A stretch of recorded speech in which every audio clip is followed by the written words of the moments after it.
The world changed dramatically over the course of the late 20th century. Horrific violence against civilians, often perpetrated by their own governments, shocked the global community to its core. Think of Rwanda in 1994. Genocide unfolded while the world watched in horror, seemingly powerless to intervene. This tragic event, among others, led to the birth of a new idea in international relations: the responsibility to protect, or R2P. R2P asserts that states have an inherent duty to protect their own populations from the most egregious crimes. These include genocide, war crimes, crimes against humanity, and ethnic cleansing. If a state fails in this fundamental duty, the international community is obligated to step in and take action. This intervention can take many forms, ranging from peaceful means, such as diplomacy and sanctions, to, as a last resort, military force. It's crucial to understand that R2P isn't about invading countries lightly or without cause. It's about preventing the worst atrocities and ensuring that the international community does not stand idly by. The principle of R2P is a solemn promise to humanity. It's a commitment that never again will we stand by while mass killing happens. It's a pledge to act to protect and to uphold the dignity of human life. For decades, the world struggled with how to respond to mass atrocities. The Holocaust during World War II showed the horrific cost of inaction. Later, conflicts in Cambodia, Bosnia, and Rwanda again exposed the world's failings. The international community often hesitated to intervene in another country's affairs. Some argued it violated state sovereignty. Others feared the risks and costs of intervention, but the result was often the same. Countless innocent people suffered and died.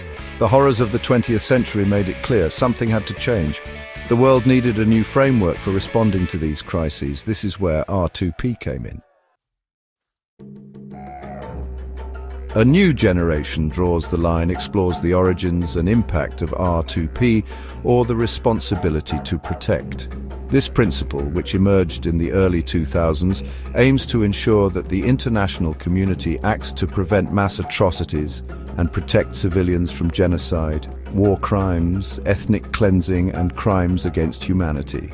The book, expanded in recent years, argues that the world is slowly shifting from a culture of inaction to one of responsibility.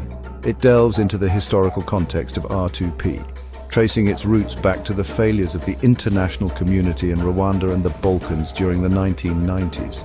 The authors highlight the role of young people in pushing for this change. They emphasize how the younger generation is more connected and informed than ever before, using social media and other digital tools to organize and advocate for human rights. They are often at the forefront of demanding action to protect civilians. From climate change protests to movements against systemic racism, young activists are leading the charge and holding leaders accountable. They are using new tools and tactics to raise awareness and mobilize support. Social media campaigns, viral hashtags, and online petitions have become powerful methods to draw attention to critical issues and galvanize public opinion. The book also examines the challenges of implementing R2P. It discusses the political, logistical, and ethical dilemmas that arise when trying to intervene in sovereign nations. It acknowledges that there are no easy answers. The complexities of international law, the interests of powerful nations, and the realities on the ground often make it difficult to take decisive action. But it argues that the principle is essential for building a more peaceful and just world. By fostering a sense of global responsibility and solidarity, R2P aims to create a future where atrocities are prevented and human dignity is upheld. While not perfect, R2P has had some successes. In Kenya, in 2008, international pressure helped stop widespread violence after disputed elections. The threat of intervention combined with diplomacy likely saved lives. Another example is Côte d'Ivoire in 2011. There, the UN authorized the use of force to protect civilians and uphold democratic elections. This intervention, though controversial, helped prevent a larger humanitarian catastrophe. These cases show that R2P can work.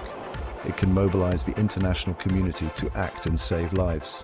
These successes provide hope that the world is taking its responsibility to protect seriously. Section 5, where R2P faltered, the need for improvement. Despite some successes, there have also been failures to protect. The responsibility to protect, or R2P, was established to prevent mass atrocities and protect civilians from genocide, war crimes, ethnic cleansing, and crimes against humanity. However, its implementation has been inconsistent and often ineffective. The Syrian civil war, raging since 2011, is a tragic example. The conflict has resulted in hundreds of thousands of deaths and displaced millions of people. Despite the clear need for intervention, the international community struggled to take decisive action. The international community failed to respond effectively to the atrocities committed by the Assad regime. Numerous meetings and conferences were held, but they often ended in deadlock, with no concrete steps taken to alleviate the suffering of the Syrian people. This failure highlights the limitations of R2P. The principle, while noble in its intent, has struggled to be put into practice in the face of real-world complexities and political challenges. Political disagreements, lack of resources, and fears of getting bogged down in complex conflicts can hinder intervention. Nations often prioritize their own interests over humanitarian needs, leading to inaction or inadequate responses. The Syrian case shows that R2P is not a magic solution. It requires the collective will and cooperation of the international community to be effective. Without this, the principle remains an unfulfilled promise. The international community must learn from these failures. It is crucial to address the shortcomings of R2P and find ways to make it more effective in preventing and responding to crises. It needs to strengthen its commitment to R2P and find ways to overcome the obstacles to its implementation. This includes building political will, ensuring adequate resources, and fostering international cooperation to protect vulnerable populations and uphold human rights. Section 6. The power of prevention, stopping atrocities before they start. R2P is not just about reacting to crises, it's also about preventing them. Early warning systems, conflict resolution mechanisms, and promoting human rights can help stop atrocities before they start. Investing in development and addressing root causes of conflict like poverty and inequality is crucial. Empowering civil society and promoting good governance can also contribute to a more peaceful world. Prevention is not always easy or glamorous, but it is far more effective and less costly than intervention after violence has erupted.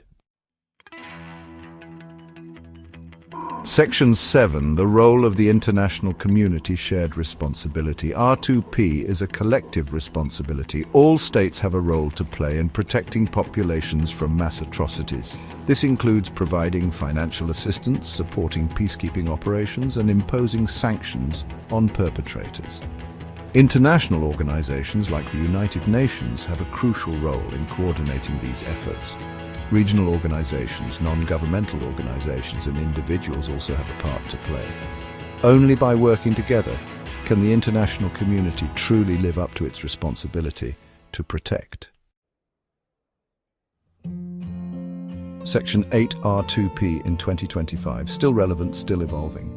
15 years after it was unanimously adopted, R2P remains as relevant as ever. The world still faces the threat of mass atrocities. New challenges like climate change and pandemics are creating new vulnerabilities. R2P is not a static concept. It is constantly evolving in response to new challenges and lessons learned. The international community must continue to adapt and strengthen the principle to meet the needs of the 21st century. Section 9. The future of protection, our shared challenge. The responsibility to protect is not just a legal principle, it is a moral imperative. It is a call to action for all of us to stand up for those who are most vulnerable. The future of R2P depends on the continued commitment of states, international organizations, and individuals. It requires political will, resources, and a willingness to learn from both successes and failures. By working together, we can create a world where mass atrocities are a relic of the past, and where all people are protected from the worst forms of violence. The choice is ours.